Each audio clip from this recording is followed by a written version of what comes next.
வணக்கம். இன்றைக்கி இந்த வீடியோவில் வந்து அனாரபிக் யூஏஎஸ்பி ரியாக்டரோட மேஜர் இஷ்யூ, அதோட மேஜர் ப்ராப்ளம்ஸ், அப்புறம் அதோட வந்து ஜென்ரல் பேராமீட்டர், பேசிக் பேராமீட்டர்ஸ் என்னென்ன பார்க்கணும்.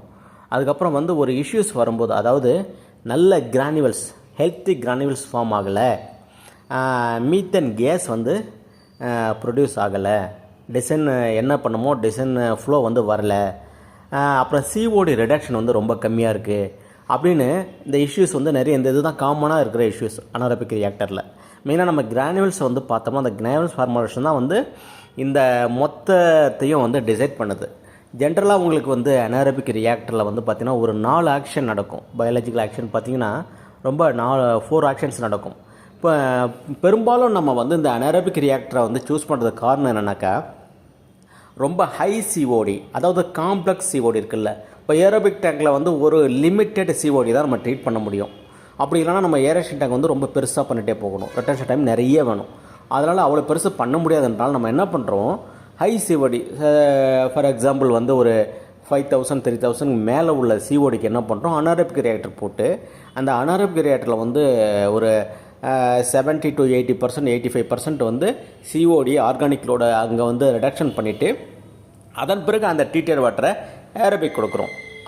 இப்போ பெரும்பாலும் வந்து டைரி இண்டஸ்ட்ரி, ப்ரீவரிஸு, அதுக்கப்புறம் வந்து பேப்பர் மில்ஸு, இங்கெல்லாம் வந்து இந்த அனாரோபிக் ரியாக்டர் வந்து நம்ம காமனாக பார்க்கலாம். ஏன்னா இங்கெல்லாம் வந்து ஹைலி வாட்ரு யூட்டிலைஸ் பண்ணுற இண்டஸ்ட்ரீஸ் இது எல்லாமே. அதேமாதிரி வந்து ஹை சிஓடி வர்ற இடங்கள் இது எல்லாமே. ஸோ அங்கே வந்து அனாரோபிக் ரியாக்டர் வந்து நீங்கள் போட்டு இதில் குறிப்பாக பார்க்க வேண்டியது வந்து இனிஷியல் ஸ்டேஜில் நீங்கள் வந்து எப்படி கமிஷனிங் பண்ணுறதுன்னு ரொம்ப முக்கியம். இனிஷியல் ஸ்டேஜில் எந்த அளவுக்கு கிரானுவல்ஸ் ஃபார்ம் பண்ணி நீங்கள் கமிஷனிங் பண்ணுறீங்களோ அந்த அளவுக்கு தான் அந்த பிளான்ட் வந்து உங்களுக்கு வந்து ரிடக்ஷன் கொடுக்கும், எஃபிஷியன்சியை கொடுக்கும். அதனால் இதுக்கு வந்து ஒரு 45 to 60 நாள் கூட பிடிக்கும். அது வாட்டரை பொறுத்து, எஃப்ரண்ட்டை பொறுத்து 45 days 60 days பிடிக்கும். அப்போ அந்த கம்ப்ளீட் கிரானுவல்ஸ் ஃபார்ம் ஆன பிறகு தான், அந்த மீத்தன் கேஸ் ப்ரொடியூஸ் ஆன பிறகு தான் நீங்கள் வந்து பிளான்ட்டை ஸ்டார்ட் பண்ணணும். இதில் தான் நிறைய பேர் தப்பு பண்ணுவாங்க. ஒரு 20 days 25 days என்ன பண்ணுவாங்க, ஒரு 40-50% ரிடக்ஷன் நடந்த உடனே பிளான்ட்டை வந்து ஸ்டார்ட் பண்ணிவிடுவாங்க. அதுக்கப்புறம் இந்த கிரானுவல் ஃபார்மேஷன் நடக்காது. ஃபார்ம் ஆன கிரானுவல்ஸும் வந்து வாஷ் அவுட் ஆகிடும். அங்கே தான் நிறைய பேர் தப்பு பண்ணுவாங்க. ஸோ இந்த கிரானுவல் ஃபார்மேஷன் வந்து ரொம்ப முக்கியம். ஸோ இதில் வந்து நம்ம என்னென்ன பேசிக் பேராமீட்டர்ன்றதை வந்து நம்ம இப்போ பார்க்கலாம். இதில் வந்து ஃபஸ்ட்டு வந்து பார்த்திங்கன்னா hydraulic parameters, HRD, hydraulic rotation time இருக்கு இல்லையா, இது வந்து ஒவ்வொரு சிஓடிக்கு தக்கவாறு இது மாறுபடும். இவ்வளோ தான் இருக்குன்னு நம்ம சொல்ல முடியாது. பட் என்னை பொறுத்த வரைக்கும், நான் பார்த்த வரைக்கும் குறைஞ்சது ஒரு 36 hours 42 hours இருக்கிறது ரொம்ப நல்லது. 72 hours மேலே போகலாம். ஸோ 20 days கூட நான் பார்த்துருக்கேன், ரொட்டேஷன் டைம் பார்த்துருக்கேன். இந்த 1 lakh 1.5 lakh சிஓடிலாம் இருக்கும்போது நீங்கள் வந்து அதோட சைஸ் வந்து ஹைட்ராலிக் ரொட்டேஷன் டைம் வந்து கூடும். அப்ஃப்ளோ வெலாசிட்டி, இந்த அப்ஃப்ளோ வெலாசிட்டி வந்து ரொம்ப ரொம்ப முக்கியம். ஏன்னாக்கா இந்த அப்ஃப்ளோ வெலாசிட்டி வந்து ரொம்ப ஹையாக இருந்துச்சுனாக்கா, டூ ஹையாக இருந்துச்சுன்னா ஸ்லட்ஜ் வந்து வாஷ் அவுட் ஆகிடும். அதுவே ரொம்ப லோவாக இருந்துச்சுன்னா போர் மிக்சிங் வந்து ஃபார்ம் ஆகும். அதனால் இந்த வெலாசிட்டி ரொம்ப முக்கியம். டிப்பிக்கல் வெலாசிட்டி எவ்வளோன்னு பார்த்தீங்கன்னாக்கா 0.5 1 meter வந்து per hour வந்து டிப்பிக்கல் வெலாசிட்டி. இது வந்து நம்ம கால்குலேட் பண்ணால் தான் எக்ஸாக்டாக நமக்கு தெரியும். அதுக்கப்புறம் ஃப்ளோ டிஸ்ட்ரிபியூஷன் வந்து ரொம்ப முக்கியங்க. அதாவது அந்த ஃப்ளோ மஸ்ட் பி, அது வந்து யூனிஃபார்மாக வந்து நமக்கு வந்து அந்த ஃப்ளோ டிஸ்ட்ரிபியூஷன் இருக்கணும். அதனால தான் என்ன பண்ணுவாங்க, இந்த யூஎஸ்பி ரியாக்டருக்கு வந்து 2 பக்கமும் ஃப்ளோ கொடுப்பாங்க. அது யூனிஃபார்ம் ஃப்ளோ இருக்கணுன்றதுக்காக அதை கொடுப்பாங்க. அது ரொம்ப ரொம்ப முக்கியம். அதுக்கப்புறம் பார்த்திங்கன்னா ஆர்கானிக் லோடிங் பேராமீட்டர்ஸ் வருது. இதில் வந்து பார்த்திங்கன்னா ஓஎல்ஆர், ஆர்கானிக் லோடிங் ரேட்டு எவ்வளோ இருக்குன்னு பார்க்கணும். காமனாக ரேஞ்ச் வந்து 1 to 10 kg COD per meter cube per day. இது வந்து depending on the waste water ஸ்ட்ரென்த்தை பொறுத்தது அது மாறுபடும். அதுக்கப்புறம் high OLR requires mature granular sludge to avoid storing. High OLR இருந்துச்சுன்னா மெச்சூர் கிரானுவல் வந்து ஸ்லட்ஜ் வந்து இருக்கணும். அதுக்கப்புறம் இன்ஃப்ளண்ட்டோட சிஓடி பிஓடி கான்சன்ட்ரேஷன். அந்த யூஎஸ்பி இதில் வந்து பார்த்திங்கன்னா உங்களுக்கு சிஓடி வந்து லோ சிஓடியில் வந்து இந்த யூஎஸ்பி வந்து பெர்ஃபார்ம் பண்ணாது. உங்களுக்கு மினிமம் வந்து ஒரு 1000 சிஓடியாவது கண்டிப்பாக இருக்கணும். மினிமம் 1000 சிஓடி 1500 நம்ம வந்து யூஎஸ்பி போகிறதில்ல. இதை நம்ம ஏரோபிக்லேயே ட்ரீட் பண்ணிடலாம். ஸோ இது வந்து மோஸ்ட்லி 15,000 மேலே இல்லை 10,000 மேலே உள்ள வாட்டருக்கு தான் அனாரபிக் போக போகிறாங்க. ஸோ சிஓடி வந்து 10,000 மேலே இருக்கிறது நல்ல வந்து உங்களுக்கு நல்ல மீத்தேன் கேஸையும் நல்ல பர்ஃபார்மன்ஸையும் கொடுக்கும். ஏன்னா அதுக்கு வந்து சிஎன்பி ரேஷியோவும் ரொம்ப முக்கியம். அது வந்து சிஓடி வந்து ஹை சிஓடி கண்டிப்பாக வேணும். இந்த சிஓடி பிஓடி ரேஷியோ இருக்குல்ல, ஐடியலி <2 ஃபார் பெட்டர் பயோடிகிரபிலிட்டிக்கு வந்து <2 இருக்கிறது. சிஓடி பிஓடி ரேஷியோ வந்து <2 இருக்கிறது வந்து பெட்டர். அதுக்கப்புறம் பயாலஜிக்கல் பேராமீட்டர் பார்த்தீங்கன்னா ஸ்லட்ஜ் கேரக்டரிஸ்டிக்ஸ். இதில் வந்து கிரானுலர் ஸ்லட்ஜ் வந்து குட், கிரானுலர் ஸ்லட்ஜ் வந்து பெட்டர்.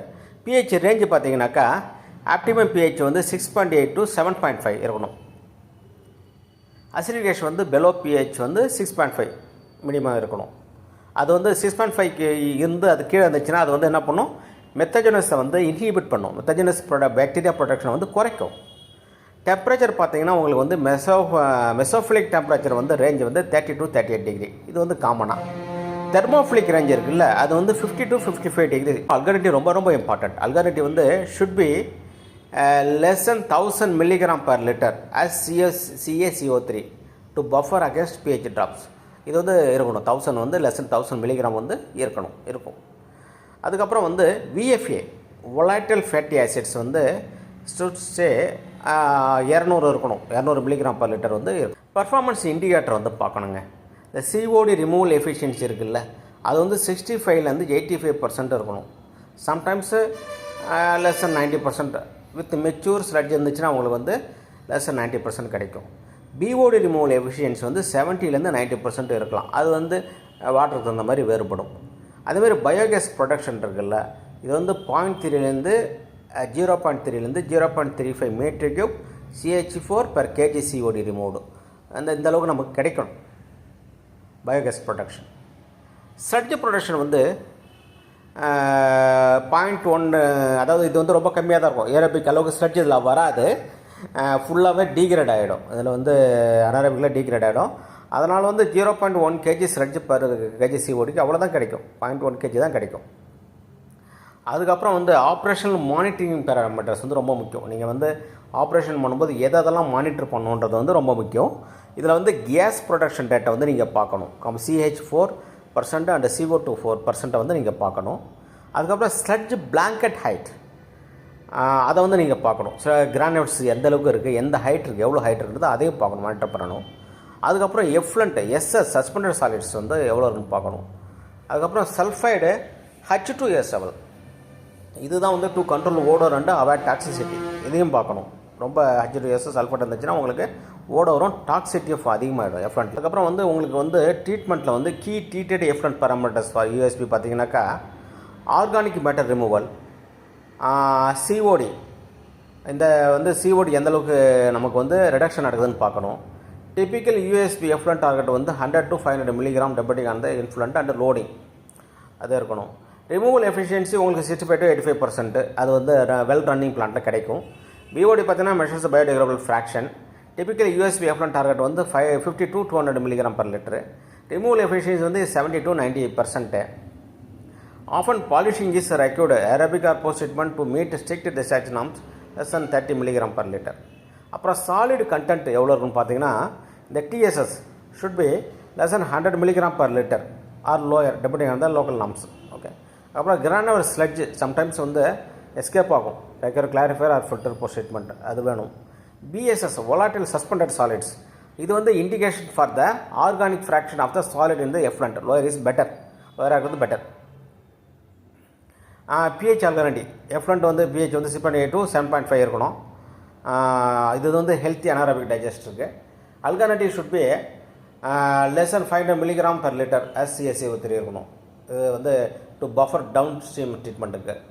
அதுக்கப்புறம் VFA வந்து அல்கானிட்டி ரேஷியோ இருக்குல்ல, VFA அல்கானிட்டி ரேஷியோ டிப்பிக்கலி 0.3 இனி ஸ்டேபிள் ரியாக்டருக்கு இவ்வளோ தான் இருக்கணுன்றாங்க. நியூட்ரியன்ஸ் வந்து ரொம்ப ரொம்ப ரொம்ப முக்கியம். ஒரு பாக்டீரியாவுக்கு வந்து பயாலஜிக்கல் ட்ரீட்மெண்ட்டுக்கு வந்து நியூட்ரியன்ஸ் வந்து ரொம்ப ரொம்ப இம்பார்ட்டன்ட். நீங்கள் என்ன தான் வந்து பிளான்ட்டை வந்து இப்போ வெரி பக்காவாக டிசைன் பண்ணியிருந்தால் கூட கரெக்டாக நீங்கள் வெலாசிட்டி எல்லாமே வந்து லிமிட்டெட் COD POD இதெல்லாம் லோட் கொடுத்தா கூட உங்களுக்கு வந்து நியூட்ரியன்ஸ் இருக்கிறது ரொம்ப ரொம்ப முக்கியம். இந்த நியூட்ரியன்ஸ் தான் உங்களோட பயாலஜிக்கல் குரோத்தை வந்து டிசைட் பண்ணுற ஒரு ஃபேக்டர். அது வந்து பார்த்திங்கன்னா உங்களுக்கு வந்து ammonia usually increase because proteins break down. Ammonia வந்து வேணும். இது வந்து ப்ரோட்டீனை பிரேக் பண்ணுறதுக்கு அமோனியா வந்து இருக்கணும். அதில் NH4 வந்து ப்ளஸ் என்ன இருக்கணும். அதுக்கப்புறம் பாஸ்பேட்டும் வந்து one of the very important nutrients. Nutrients removal is not strong for USP. Nutrients removal வந்து அதில் வந்து ரிமூவல் வந்து ஸ்ட்ராங்காக இருக்காது, ஜஸ்ட் பாலிஷிங் தான் நடக்கும். அதுக்கப்புறம் சல்ஃபைட்ஸ் அண்ட் ஓடோர் அதை பார்க்கணும். H2S or dissolved sulphides need to be monitor due to odour and correction. H2S வந்து டிசால்வ்டு சல்ஃபைட் வந்து நீட் டு பி மானிட்டர் பண்ணணும் due to odour and correction. இல்லைனா அது ஓடோர் அதிகமாகும், கரெக்ஷன் உங்களோட யூஎஸ்பி ரியாக்டர் வந்து கரெக்ஷனும் பண்ணது அரிக்க ஆரம்பிச்சிடும். டிபிக்கல் டார்கெட் இதோட டார்கெட் எவ்வளோன்னு பார்த்தீங்கன்னா H2S டார்கெட் எவ்வளோ பார்த்தீங்கன்னா less than 1 to 2 milligram per liter in the effluent அவ்வளோதான் இருக்கணும். 1 to 2 milligram per liter தான் இருக்கணும். அதுக்கப்புறம் பேத்தஜன்ஸ் அது வந்து முனிசிபல் வாட்டருக்கு அதை விட்டுருங்க. அதுக்கப்புறம் biogas quality indirect output parameter. இந்த பயோகேஸ் குவாலிட்டியை வச்சு தான் நீங்கள் உங்களோட எஃப்ளண்ட்டோட ஸ்ட்ரென்த் என்ன, உங்கள் ரியாக்டர் எப்படி பெர்ஃபார்ம் பண்ணுது, என்ன பர்சன்ட் பெர்ஃபார்ம் பண்ணுறது தான் நீங்கள் டிசைட் பண்ண முடியும். மீத்தேன் கண்டென்ட் வந்து உங்களுக்கு வந்து 60 to 70% டிப்பிக்கலாக இருக்கணும், ஆனால் அவ்வளோ கிடைக்கிறது இல்லை. பட் இதுதான் வந்து டிப்பிக்கல் பாராமீட்ரு. கேஸ் ப்ரொடக்ஷன் ரேட் இருக்குல்ல, இது வந்து 0.3 metre cube CH4 kg/kg COD removed அது கிடைக்கிறோம் உங்களுக்கு. அது கிடைக்கதா பாருங்கள். இல்லை 0.3 கீழே கம்மியாக இருந்துச்சுன்னா நீங்கள் வந்து உங்களோட ஆர்கானிக்கலோட இன்க்ரீஸ் பண்ணணும். அதுக்கப்புறம் வந்து அல்கனட் என்ன இருக்குன்னு பார்க்கணும், பிஹெச்சை கரெக்ட் பண்ணணும். இதெல்லாம் வந்து செய்யணும். ஒவ்வொன்றும் ஏதோ ஒன்று கம்மியாக இருந்தால் கூட பிஹெச்ஓ இல்லை ஏதோ ஒரு வேரியேஷன் இருந்தால் கூட உங்களுக்கு இந்த மீத்தேன் கேஸ் கிடைக்க வாய்ப்பு இல்லை. எல்லாமே சரியாக இருந்தால் கூட ஆர்கானிக் லோடு இல்லைனாக்கா இந்த மீத்தேன் கேஸ் கிடைக்க வாய்ப்பு இல்லை.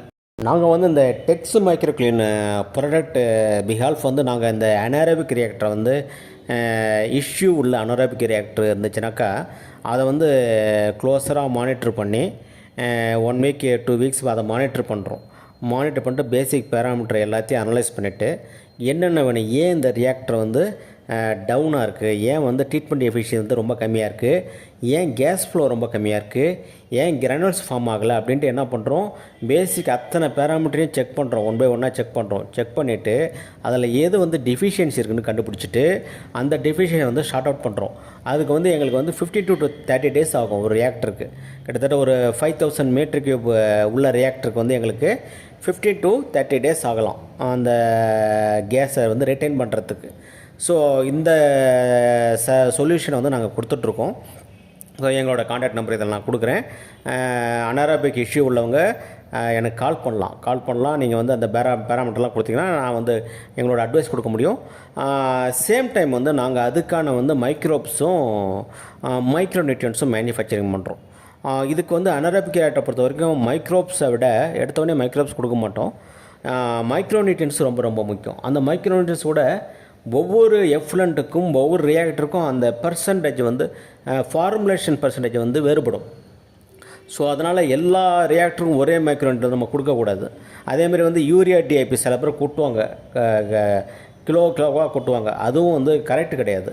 முதல்ல நீங்கள் வந்து அதில் என்ன டெஃபிஷியன்சி இருக்குதுன்னு பார்த்துட்டு அதுக்கு தகுந்த மாதிரி எஃப்ஏ வேணுமா, என்ஐ வேணுமா, எம்ஜி வேணுமா அப்படின்னு பார்த்துட்டு அதுக்கப்புறம் தான் வந்து மேக்ரோ நியூட்ரியன் வேணுமா, மைக்ரோ நியூட்ரியன் வேணுமா, எது வேணும், என்ன அதுக்கான அந்த சிஎன்பி ரேஷியோ எவ்வளோ தேவை, சிஎன்பி ரேஷியோ கூட வந்து வேறுபடும், ஒவ்வொரு ரியாக்டருக்கும் வேறுபடும். அதெல்லாம் பார்த்துட்டு வெலாசிட்டி பார்த்துட்டு ஃப்ளோ வெலாசிட்டி பார்த்துட்டு அதன் பிறகு தான் வந்து அந்த ரிட்டென்ஷன் டைமு, ரீசர்க்குலேஷன் இதெல்லாம் பார்த்துட்டு தான் நீங்கள் வந்து அதுக்கான மைக்ரோ நியூட்ரியன் டோசேஜை செட் பண்ணணும். அதுக்கு முன்னாடி அட்ஜஸ்ட் பண்ண வேண்டிய பேராமீட்டர் அட்ஜஸ்ட் பண்ணிடணும். இந்த நியூட்ரியன்ஸ் போடுறதுக்கு முன்னாடி வந்து என்னென்ன பேராமீட்டர் வந்து இஷ்யூஸ் இருக்கோ அந்த பேராமீட்டர், டெம்பரேச்சர், பிஹெச் எல்லாத்தையும் அட்ஜஸ்ட் பண்ணிவிட்டு அதுக்கப்புறம் நீங்கள் மைக்ரோ நியூட்ரியன் கொடுத்தீங்கனாக்கா, நாங்கள் சஜஸ்ட் பண்ணுற மைக்ரோ நியூட்ரியன் கொடுத்தீங்கனாக்கா உங்களுக்கு வந்து 15 daysலேருந்து 30 daysக்குள்ளே வந்து உங்களோட அனாரோபிக் ரியாக்டரோட எஃபிஷியன்சி வந்து இம்ப்ரூவ் ஆகும். இது வந்து சயின்டிஃபிக்கலாக பண்ணக்கூடிய ஒரு விஷயம். அதை அனலைஸ் பண்ணாமல் நம்ம வந்து சொல்யூஷன் கொடுக்கவே முடியாது. அதனால் உங்களுக்கு யாராவது யூஎஸ்பியில் ஏதாவது அனாரோபிக் ட்ரீட்மெண்ட்டில் ஏதாவது இஷ்யூ இருந்துச்சுன்னா இந்த நம்பருக்கு கால் பண்ணுங்கள். நாங்கள் வந்து உங்களுக்கு ஒரு நல்ல சொல்யூஷன் கொடுக்க முடியும், சப்போர்ட் பண்ண முடியும். நன்றி. வீடியோ பார்த்ததுக்கு நன்றி. உங்களோட கருத்துக்களை கமெண்டில் எழுதுங்க. உங்களுக்கு ஏதாவது அனாரோபிக் ட்ரீட்மெண்ட்டில் ஏதாவது இஷ்யூஸ் இருந்துச்சுன்னா அதே நீங்கள் வந்து கமெண்டில் எழுதுங்க. நாங்கள் வந்து உங்களுக்கு ஹெல்ப் பண்ண முடியுமான்னு ட்ரை பண்ணுறோம்.